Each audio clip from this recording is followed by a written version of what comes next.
Hello students, I welcome you to the April month polity sessions. So in April we have finished till international affairs and we'll starting with polity. Now in this session I'll also take up some static things that are there. For example, preventive detention, what are the different things are mentioned in your textbooks and in the constitution, and fifth schedule. Let us start. First is a Disaster Management Act 2005. No one would have thought that we'll be discussing this Disaster Management Act in polity, isn't it? But the first time this act has been invoked to impose the blanket ban, or the lockdown was imposed under this particular act. Okay, that is Disaster Management Act. Now you know that disaster management, if you have read the mains syllabus in GS3, disaster management itself is a very significant unit. Two questions are coming from disaster management, 1 to 2 questions. For example, 2019, 2 questions have come. There also this question becomes an important in with respect to the mains exam this year, right? So COVID-19 was declared as a notified disaster under this Disaster Management Act. Section 72 of the Disaster Management Acts gives the overriding power to the central government to the extent they are inconsistent on the other laws. For example, any law that is inconsistent with anything to be done under the Disaster Management Act, then the overriding power will be given to the Disaster Management Act, okay, which is the ultimate authority, that is NDMA, National Disaster Management Authority, and the Prime Minister is the chairperson of it, okay, right. So under Disaster Management Act, state level, district level and local level disaster management authorities have been established, and they are manned by the high functioning. For example, for district level, it is the DM, District Collectorate, who is the heading the disaster management works, right? You also know that NDMA also releases the specific guidelines for disasters. For example, disaster guidelines, NDMA guidelines for earthquake, tsunami case or flood cases, landslide, cloud burst. So they have introduced more than 30 guidelines. Okay, and recently the disaster management plan has also been unveiled by the government. So about this COVID-19, so COVID-19 for the first time, the pandemic has been recognized as a notified disaster, right? In India, first time after a long time we face this pandemic. And Disaster Management Act, as we have discussed, this act was invoked for the first time to undertake or to take care of this COVID-19. Now, disaster management is basically the responsibility of the state governments. Okay, when it goes out of the control of the state government, then the central government takes up the case. That is why funds first under the SDRF are being used. Okay, then the funds under NDRF are being used. Okay, right. So this is that. So under which list this disaster management falls? It does not fall under any list. List, that is union list, concurrent list and state list. It does not fall under any of the list. Okay, so it is under, when it does not, it's not under any list, that it is under the residuary power, and residuary power rights with the central government under Article 248. These very small things please keep in mind, because these things can be asked. Okay, it can be a very easy questions, but it can be really confusing, because if you haven't read about it. When your prelims is over, I would like you to suggest, please go through the trend analysis session I have taken for disaster management, in which I have tried to explain what should be the strategy going forward, disaster management, particularly for this particular year. I have restructured the syllabus according to the questions that have been asked, and how you can generalize a strategy to discuss for example, NDMA guidelines are being asked. So even without going through the guidelines, how can you answer your question more smartly? Okay, because you cannot dedicate a lot of time to the disaster management, because many of the aspirants don't have luxury after prelims. Okay, so it is better to prepare this disaster management beforehand. If you have not done, please see the session, so that you can at least delineate 1 to 2 days to disaster management, right? Next is very basic question: what is the difference between section 144 CRPC versus lockdown versus the curfew? So let us discuss essentials. So section 144, power is given to the executive magistrate. Executive magistrate, you can see, for example, this is the executive of the state. So the district magistrate is the highest body, highest executive in the state, and the executive magistrate can be SDM, for example. Okay, so all the executives within the district, including the district magistrate, are included under the executive magistrate. So section 144 under the executive magistrate, he basically brings in sections 174. The basic difference between all these terms are only in terms of the severity. The logic behind it is almost the same: peace, tranquility, public order. But the severity is more with respect to if we go lockdown and then we go for the curfew. Okay. So talking about section 144 CRPC. So what is not allowed? The assembly of more than 5 people, 5 or more than 5 people. Till 4 people it is fine.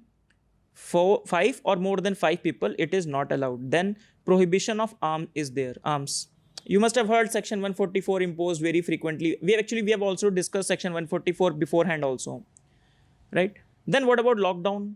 Lockdown, the authority is with district magistrate. The basic purpose of the lockdown is the shutting down of the public transport. So flights, trains, public transportation. So shutting down of these things, it is considered as lockdown technically. Okay. But in both these cases, the essential services are allowed. Now it is up to the state governments to define what is an essential service. For example, in my area, the internet service provider, for example, someone who is there to fix your internet or who is to install this broadband, it is considered under the essential services. Banks, petrol pumps, they are allowed to open, they are considered under the essential services. So within the lockdown and the section 144, these things are allowed. However, when the situation becomes really bad, then come the point of the curfew, and that was imposed in the Punjab due to COVID. There also the authority is with district magistrate, but here the measures are taken to keep the people inside. Okay, and that is how you differentiate between lockdown and curfew.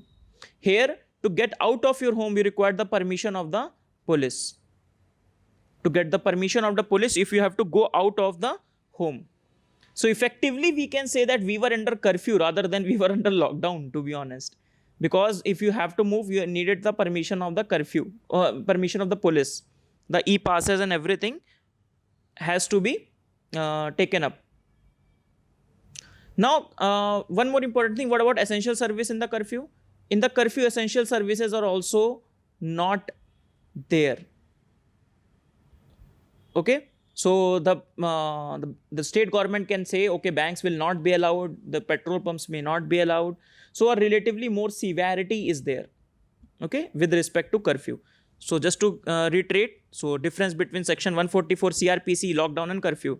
Now, if you do not follow it, for example, someone is locked down and if he is not following it, then what is happening?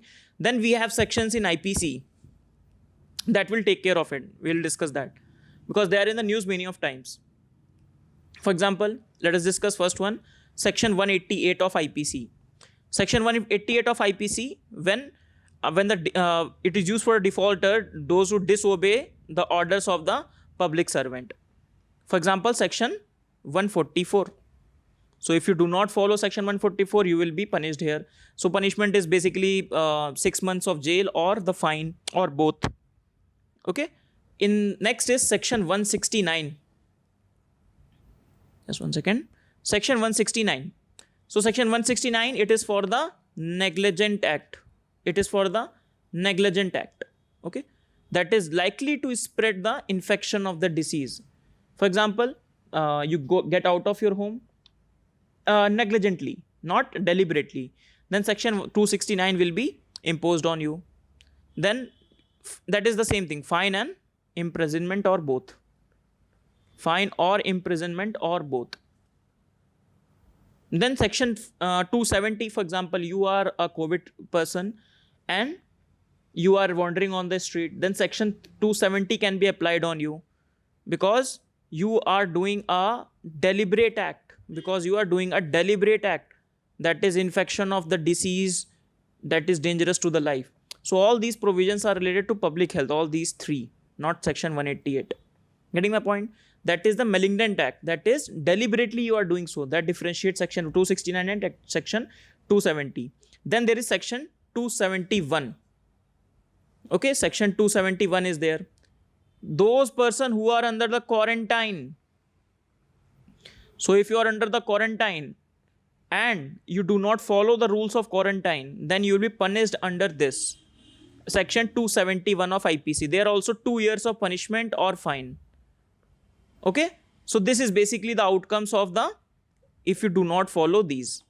Getting my point? Very easy. So if you don't follow this, then 188. If you don't follow this, depending upon what is the case, 269, 270 or 271. They are too much in news, and that is why we have to discuss it. Right. Next is, let us discuss miscellaneously some provisions with respect to the lockdown to deal with the health emergencies. So last time we have discussed about this Epidemic Disease Act, right? It passed in the times of the colonial time. Recently, then ordinance was there. We'll discuss the ordinance to protect the health workers which are there. Okay.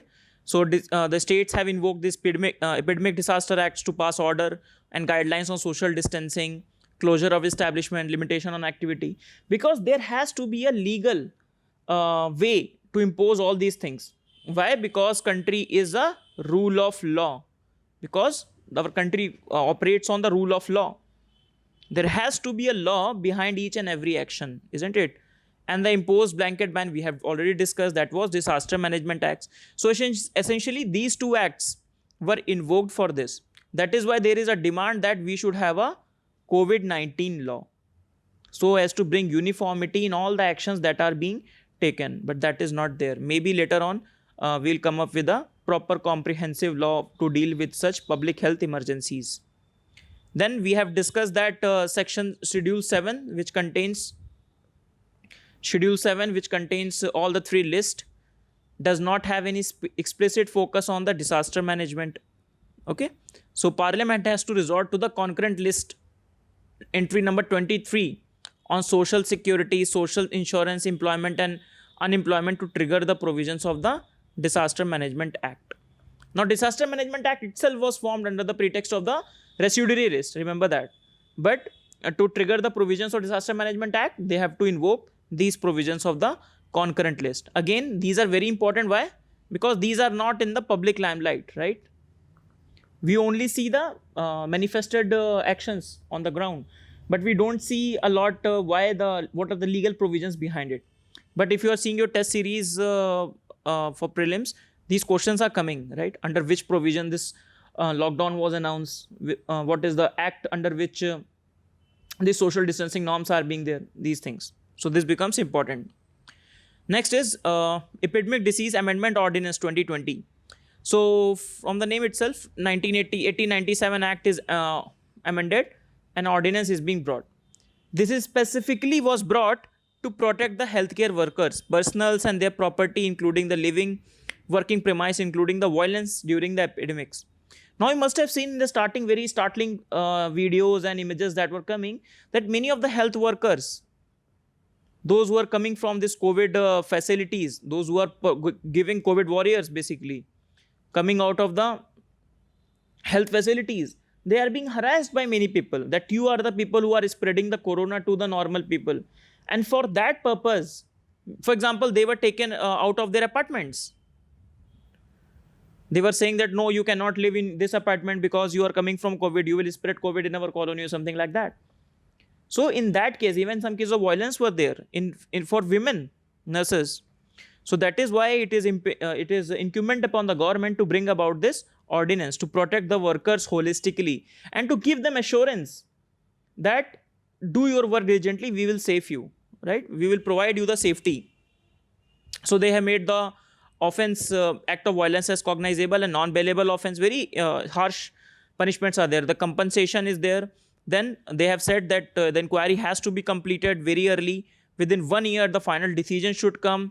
Even if it is extended just 1 year, the judge must record the reasons for the delay and can be extended only by 6 months more, right? Very importantly, while prosecuting for the person, the court will presume the person is guilty of offense. It is just opposite of what is the normal cause. For example, there is a murder. There the It has to be proved that this person has committed the murder, right? It is opposite in this case. So the person who is accused of the violence, it is presumed that he is guilty. He has to prove himself that I am not guilty. So that is just opposite of the normal, how the normal crime works, isn't it? Just keep this provision in mind, right? Not more details are not that much important.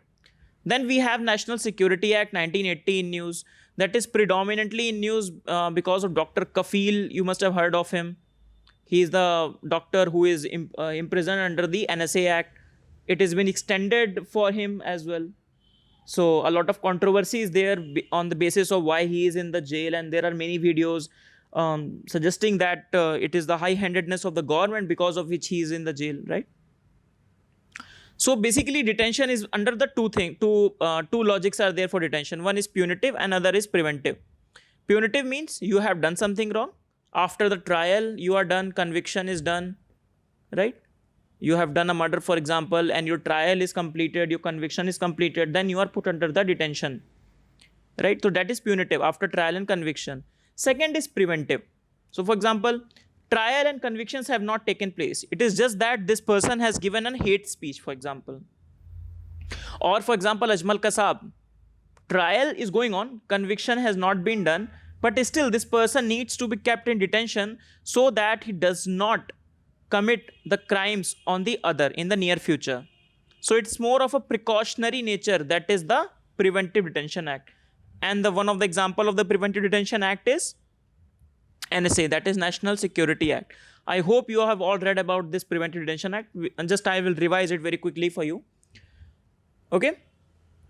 Now, you know many of the acts that were very famous, MISA, for example, Maintenance of Internal Security Act, under which all the politicians put under the bar during the emergency, was also a Preventive Detention Act. Okay, so that is that. So this 1980 Act was also promulgated during the Indira Gandhi period. The goal was to prevent the individual from committing a crime. So that is a precautionary measure under the Preventive Detention Act. Okay, so let us see some of the provisions. It allows the preventive detention for months. It authorizes, if the authorities are satisfied, the person is a threat to the national security and law and order. Okay, so person need not to be charged during this period of detention. Then up to 12 months, the person can be detained up to 12 months. So a lot of period is there.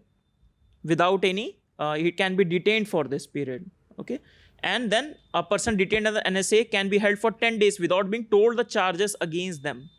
So one of the rights we will see under Article 22 that are provided to the people, one of the rights are given that the person needs to be told of the charges that they are supposed to be under which they are held up.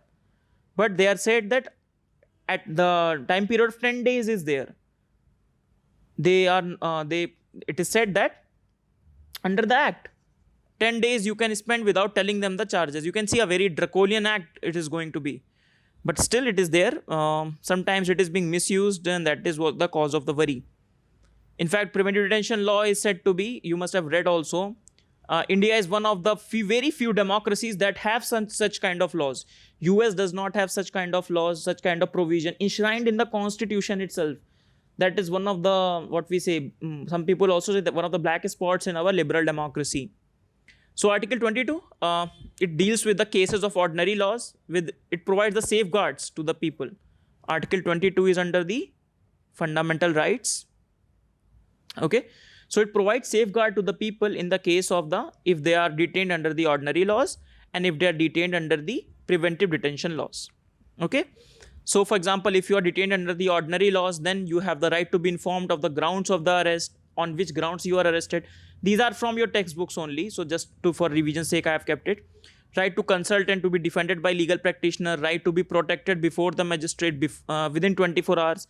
You must have read about the writ, that is habeas corpus. Okay, so within 24 hours he has to be presented before the magistrate. Okay, right to be released after 24 hours if the charges are, if the judicial magistrate does not deem fit for his detention.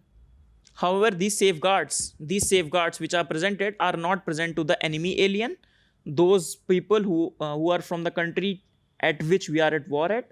These are enemy aliens defined in the citizenship provisions, and to the persons who are detained under the second case, that is preventive detention laws. So those who are detained under the Preventive Detention Act, don't have these rights. Then the protection under the Preventive Detention Act. So what are the different parameters are provided?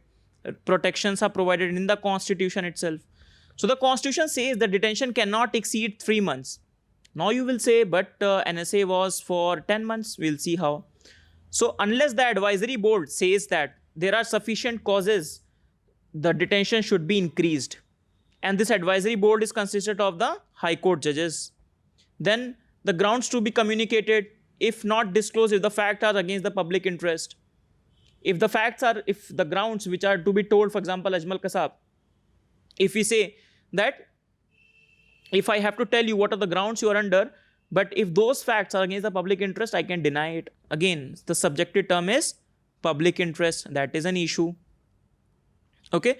The detainee, the person who is detained, should be afforded an opportunity to make representation against the detention order.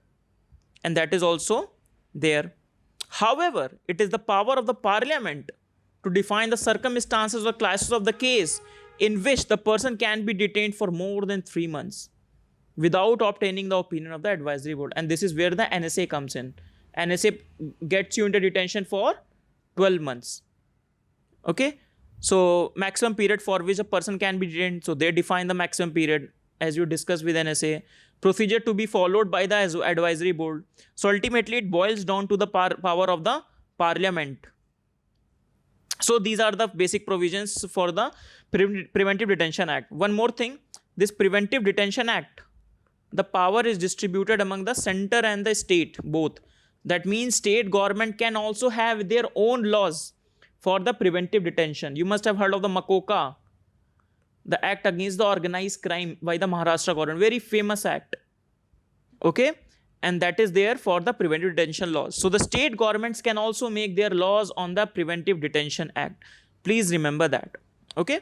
So these are, I hope these are basic polity things, and from there we must have read. Then very quickly, NCW, that is National Commission for Women, it is being news because of the many cases of domestic violence are being reported. Many cases of domestic violence are being reported during the corona pandemic. In fact, the first 7 days under which the lockdown was announced, the frequency of the call, it is said to be doubled. Okay. So one of the impacts of the lockdown on the society, it can be a very good point. It can be a good questions in our society in the GS1. So it is a statutory body established in 1992. Okay, under the provision of National Commission for Women Act 1990, comprising of 5 members along with the chairperson. Chairperson will be nominated by the central government. Remember, there is no committee system just like we have for NHRC, CIC, CVC. There is no committee-like system.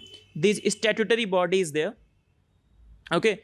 And the 5 other members are also nominated by the central government amongst the member of ability, integrity and standing. Not very important. The context was the NCW has recorded more than 2-fold rise in the gender-based violence. Next, the SC judgment with respect to the tribal. So basically there are few acts in the Andhra Pradesh that say that in the scheduled areas under the 5th schedule. Okay. So some talk of giving 100% reservation to the tribals in the scheduled areas. We will discuss that in detail. Scheduled areas where a significant proportions of the tribal population is there in the 10 states that are there. So the Supreme Court has said that providing 100% reservation is not permissible. Okay, the bench has said that it is an obnoxious idea. It's not a good idea. Okay. So what are the schedule areas? Basically, it's a 5th schedule. 5th and 6th schedule are very important. I will discuss the 6th schedule in the May month. Let us discuss the 5th schedule now. So 5th schedule is under Article 244, containing the provisions regarding the administration of the scheduled areas in the area other than the northeastern states. So for the northeastern state, that is AMTM, that is Assam, Meghalaya, Tripura and Mizoram. Okay. For these areas, we have 6th schedule. For the other areas, other states in our country where the significant ST population is there, that is the 5th schedule. Okay. So there are 10 states. This can also come. That is why I put it in detail. So there are 10 states under which the scheduled areas are there. Acha, it does it not mean that in the other places the STs are not there. Yes, they are there, but not a significant population is there. Okay. So let us discuss what are 10 areas. Starting from the north: Himachal, Rajasthan, Gujarat, Madhya Pradesh, Maharashtra, Telangana, Andhra, Chhattisgarh, Odisha, and Jharkhand. So these are the 10 states. You can see also here. So fully covered, and these areas partially covered. These districts are partially covered.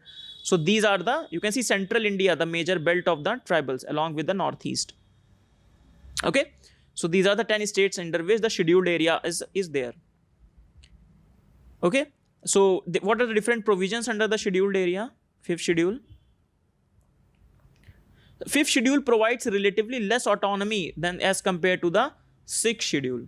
That is why many a times it is a demand by many of the people in the fifth schedule to give us the rights under which is still under the sixth schedule. So I hope you know this, because that's a static polity stuff. Okay. So what are the different provisions? For example, one of the provision is to have a tribal advisory council. So an institutional setup, tribal advisory council under the scheduled area to advise the state government. Tribal advisory council that will advise the governor regarding the administration of the scheduled area. Okay. It will be consisting of 20 members. We will see it. So it is the power of the governor. Okay. Let us see in detail. So administration of the fifth scheduled area, there are four things. Declaration, first of all, how you will declare that a place is a scheduled area. Then what are the executive power of the center and state with respect to the scheduled area. Then the provisions of tribal advisory council, it is there. Then what are the laws are applicable to the scheduled area. What power governor has in with respect to the, how much power is there. How much laws will be applicable to these scheduled areas. Okay. So, for example, first one, that is the declaration of the scheduled area. Declaration is done by the president on the aid and advice of the, in the consultation with the governor. So, the increase in or decrease in the area, or the area has to be increased. Okay, the boundary has to be altered. The redesignation of the area has to be done. So, the president will do on the consultation with the governor of that particular state. Right. So, you can see the governor is having a relatively more power here. Okay. Then the executive power of the center and the state. The power of the state, we have seen that governor has a special responsibility with respect to the administration of the fifth schedule. He submits the reports to the president as required by the president. He submits the report annually or whenever the president says, okay, how the administration is going on. So it is the responsibility of the governor to present the report. Okay. What about the center's executive power? So center gives the direction to the states with respect to the administration of such areas. Such area means scheduled areas comprising of the ST population. Then this tribal advisory council. So it consists of the 20 members. Three-fourth of those 20 members, that is 15 members, at least 15 members are representative of the scheduled tribe that is there. Okay. So this TAC, interestingly, please see that this TAC, Tribal Advisory Council, can also be in the states in which the scheduled areas are not declared. For example, in UP or in Bihar. These are not the states among which we have seen the scheduled areas. Those 10 states, it is not there. But in UP and Bihar, the TAC can be there if the significant population of ST is there. Okay. Then very importantly, just one second, very important, what are the laws that are applicable to the scheduled areas? So it is up to the governor to come up with regulations with the assent of the president to bring about the minor modification in the laws of the parliament. If there are laws of the parliament to be applicable to these areas, so the minor modification can be done by the governor. Laws by both parliament and state legislature. So how that will be applicable to the scheduled areas, the governor can do the minor modification. Because in this act, this ruling itself, this 100% school ruling itself, Supreme Court has said the minor modification powers are present with the governor. It does not mean that the governor can bring about an holistic change of the law or can bring a new law. No, it is the 5th schedule, not the 6th schedule. Okay, so the law, the regulation provided by the governor, what it can do? The governor's regulation can regulate the amount of the land that is there, the transfer of the land, or how this certain act of the parliament, for example, this is the act, this provision, okay, this provision will not be applicable to the scheduled areas. Okay, this thing the governor can do. Again, I will revisit it when I'll discuss the 6th schedule, so as to compare the 6th schedule versus the 5th schedule ones, so as to give you a very clear idea what is the difference, because this is a very important area, but actually in our books it comes relatively late, and that is why sometimes we miss on it. Next is Jammu and Kashmir domicile rules. So after this, all section 3 article 370 was made de-operationalized. So Ministry of Home Affairs has issued a Jammu and Kashmir reorganization adaptation to state law order.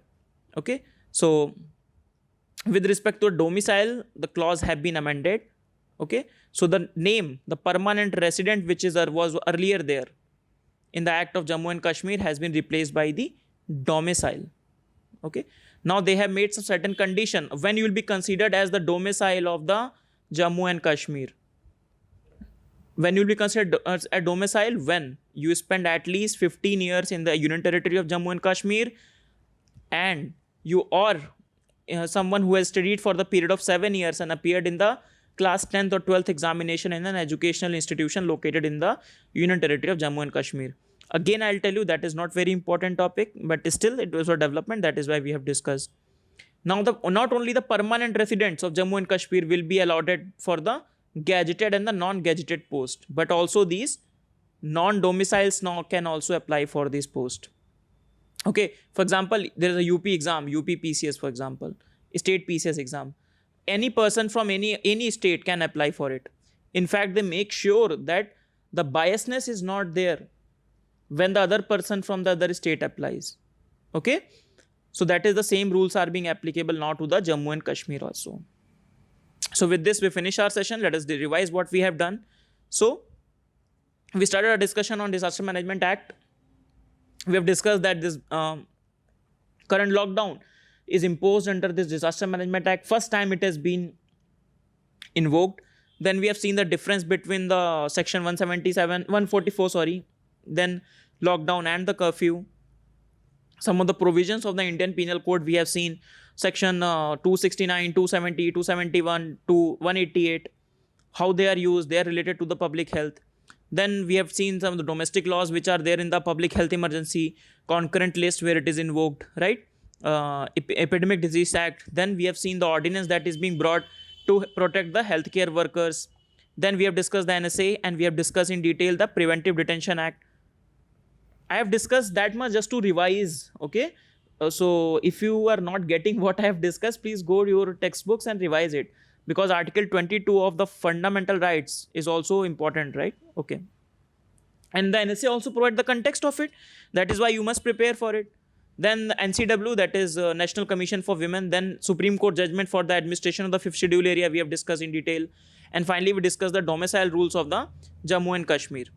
Okay. So with this, we finish the polity session of the April month. In the May month, I'll discuss the 6th schedule. Okay. And then we can also compare the 5th schedule and the 6th schedule. So one topic can be covered from here. Then in the May month also, I'll cover the reservation areas as well. So some of the news in the past year have been on the reservation, for example, consequential seniority, some of the judgments which are there for reservation. So I'll discuss that in detail.